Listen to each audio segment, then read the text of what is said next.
We humans have the same system in place. When we perceive danger, our sympathetic nervous system is turned on, energy is mobilized, and so on, in much the same way as the deer. During early human history, this wonderfully adaptive response helped us to confront threats from predators and other risks to our survival. Those animal qualities served us well for our evolution as a species. Unfortunately, there are several differences between Homo sapiens and our planetary cohabitants in the animal kingdom that don't serve us well.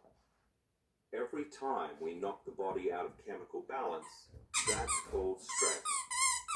The stress response is how the body innately responds when it's knocked out of balance, and what it does to return back to equilibrium. Whether we see a lion in the Serengeti, bump into our not-so-friendly ex at the grocery store, or freak out in freeway traffic because we're late for a meeting, we turn on the stress response because we are reacting to our external environment.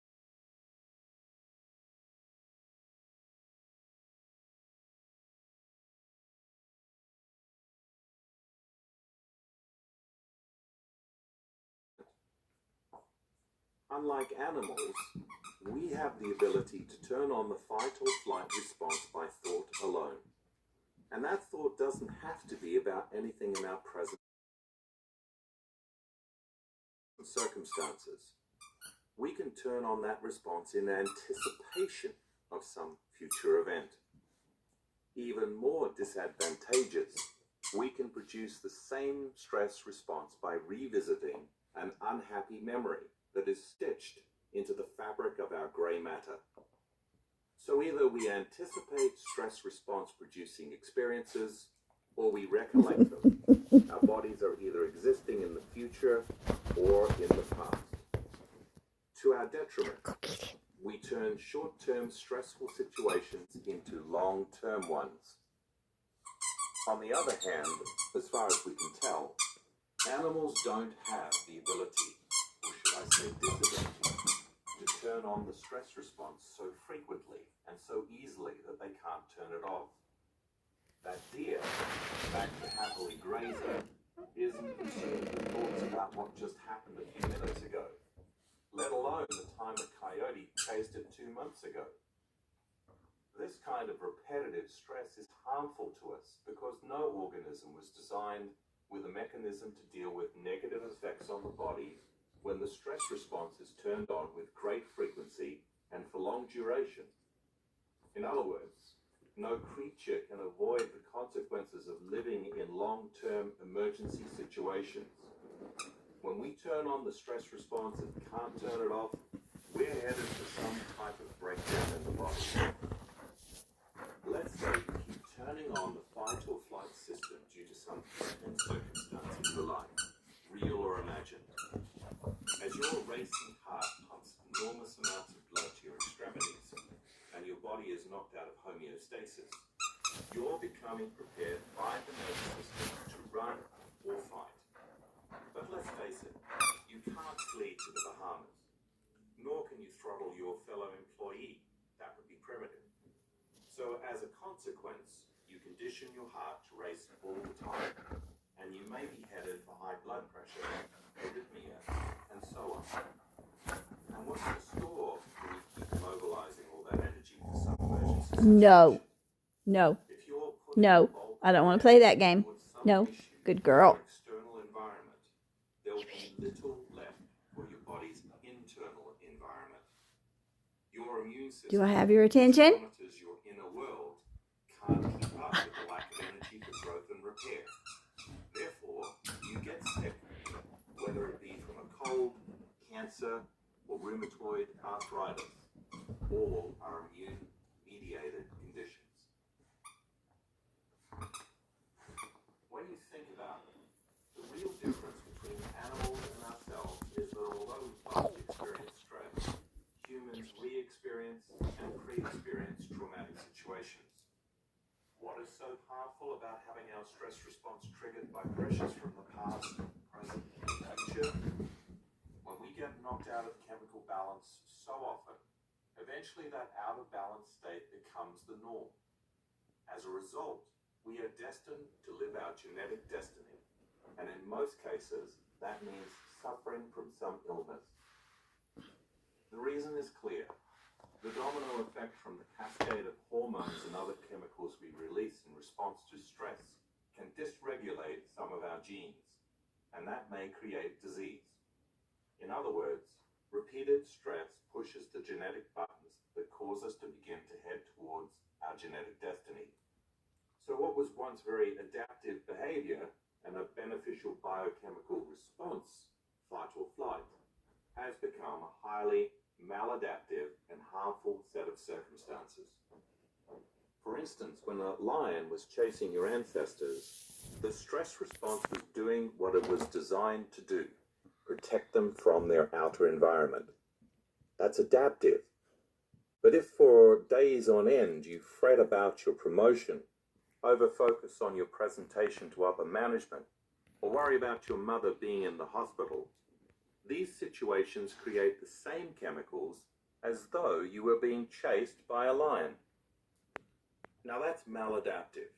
You're staying too long in emergency mode. Fight or flight is using up the energy your internal environment needs. Your body is stealing this vital energy from your immune, digestive, and endocrine systems, among others, and directing it to the muscles that you'd use to fight a predator or run from danger. But in your situation, that's only working against you.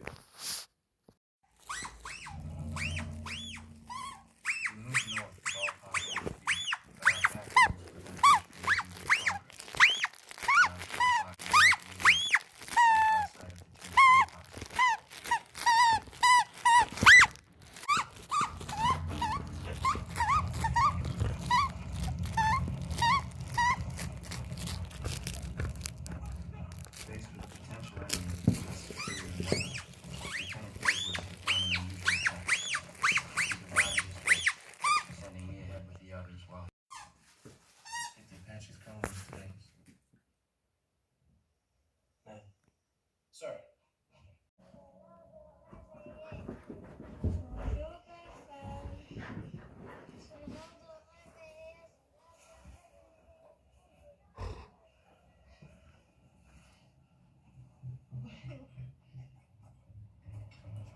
Everything about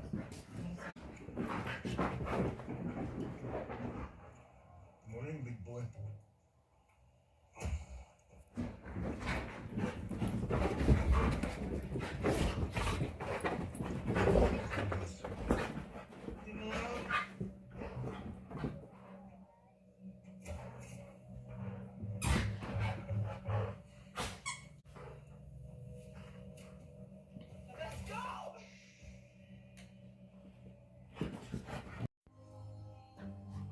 Where'd he go?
I'll hold Mr. Pratt's head clears up enough to get over some details. Now, move on the other direction, unfortunately, but